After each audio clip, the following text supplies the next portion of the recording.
Hey guys, so it's the next day. I'm getting ready to go down here because AJ's down there working on cleaning up the rest of that tree again, so I'm going to go give him a hand. But real quick, I just wanted to mention something, an idea that I've got for a video, because a lot of people have been requesting information about real world towing results with the Jeep Gladiator. You know, people are scouring the internet trying to find real world examples of what it's like to tow a heavy load with that truck. So what I'm thinking about doing, you know, I told you we've got a four-wheel drive tractor. It's got a front end loader on it and a box blade on the back, pretty heavy. If I put that tractor on a tandem axle trailer, it's probably going to be somewhere around 6,000 pounds, I'm guessing. So I'm thinking about maybe doing a video where we, just for the heck of it, we load up the tractor and the trailer, we go out on the road and we see how the Gladiator does. So what I want to know is that something that you guys would be interested in? If there's really a lot of interest in doing that, then I may try to put that video together for you and give you some real world feedback on how this thing tows. But I just need to know if that's something you guys would really like to see or not, because it would take, you know, some time and effort to get everything together and go out there and do that. So just let me know what you think. But it looks like he's headed up here right now.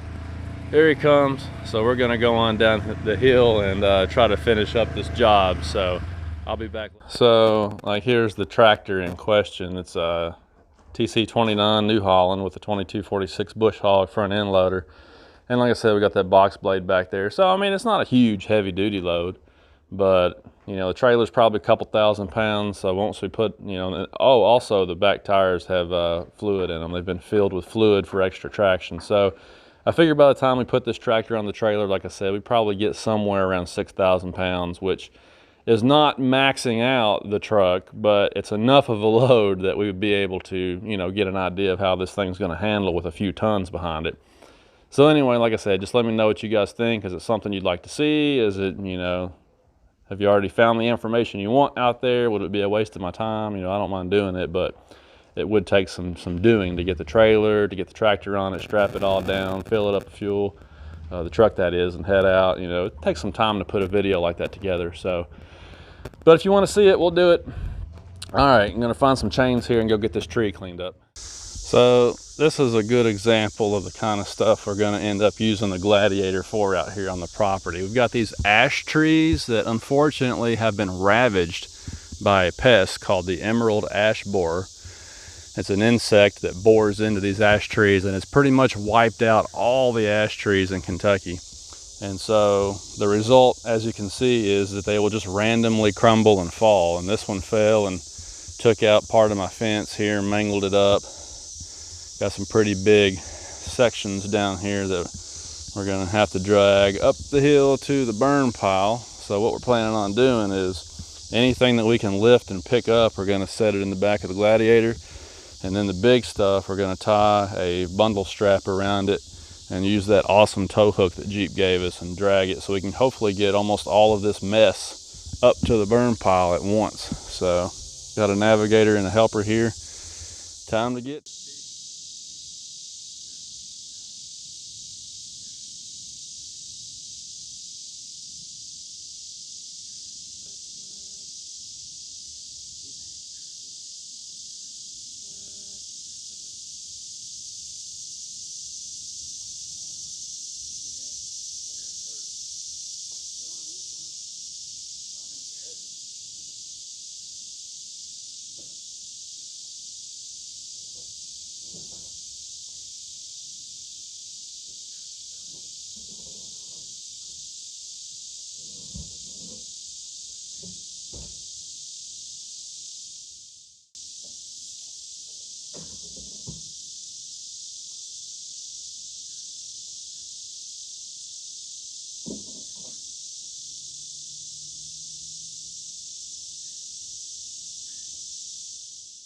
Well, I think that we're gonna have to probably pull the rest of this. It's just too long to put in the truck, so we'll probably just throw a strap on the rest of it and drag it over there. So let's go ahead and take this load over.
Yeah, so we got most of the work done. It got dark on us. Security light is on. It's too dark to see down there in the woods. So now we're looking for the International Space Station because it's supposed to be.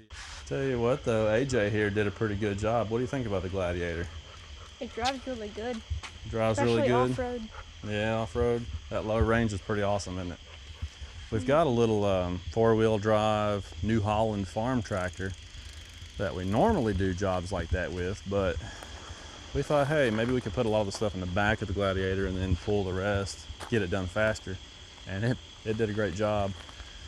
Pulled that ash tree out of the woods like it wasn't even anything really. So supposedly if you look northwest tonight, you can see the space station up there. Supposed to be a pretty good view of it. Camera is not liking it though. So we're gonna hang out here for a few minutes and see if we can see it. Awesome, it's gonna be awesome. The camera might have a hard time picking it up, but there it goes. That's pretty cool. That's definitely it. It's moving pretty fast too. I think they move about 45 miles per hour. No, they go more than 45. I think it's something like 17,000 miles per hour to stay in orbit or something like that. That's pretty cool though. First time I've ever seen it. Hey, when you're a Jeep guy, you just enjoy anything that's outdoors, right? Awesome. It's a beautiful night, 2 days before school starts. So we came out to the park to have a little fun. I parked the Gladiator way out there in the back 40 because if I don't, everybody wants to talk about it and then I can't have fun with my son. So we purposefully put it over there so it wouldn't be a conversation piece. But can't believe summer's winding down. We've still got some warm weather in store, so we'll have plenty of time for some camping trips and some other cool stuff. But I guess the beginning of school marks the official end of summer, which is just too bad, but that's the way it goes. You tired yet? You want to go down to the Salt River and mud this Jeep? Sure. You're always up for that. Oh, and while I'm thinking about it, if you remember, my cousin, we put a set of these Milestar Patagonia MTs on his truck before I got a set. We kind of used him as a guinea pig. So he's actually been running a set of these tires on a Ram 2500 with a Cummins diesel. And so he's got a lot of heavy duty use on his, and he's got about 20,000 miles on them now. So one of the things we're going to be doing is I'm going to show you what the wear looks like on these tires if you really push them hard on the road and towing and you know, use them. He's been using them out in the field and doing some work with them too, but you know, he's got a lot of miles on his, and of course they've been on a heavy duty truck, so they've been getting, you know, a lot more weight applied to them than they would be on a Jeep. So I'll kind of show you pretty soon. Next time I see him, we're going to show you what the tread depth looks like after 20,000 miles and how they're wearing as far as, you know, across the tread blocks there. He had some issues where the center tread seemed to be wearing a little bit faster, and so what we did was we dropped his air pressures down a little bit. We've been watching them every, you know, 5,000 to 7,000 miles. We've been keeping a real close eye on them, trying to keep them wearing evenly, and they haven't been feathering or chopping. They're doing a really good job. So anyway, we'll be showing you that pretty soon too. Nice little update on these tires. These things are still great tires. I mean, they really are a good all-around value. Can't hardly beat them. So this morning I went through the automatic car wash. Let's see if this bed cover stays dry. A little bit of water back here. Doesn't look too bad on that side, and it looks pretty dry up front there. So it looks like this back corner, probably above the tailgate, I would say. It probably came in above the tailgate. Got just a little bit of water in here, but the rest of the bed looks really dry. So not bad for a $150 bed cover.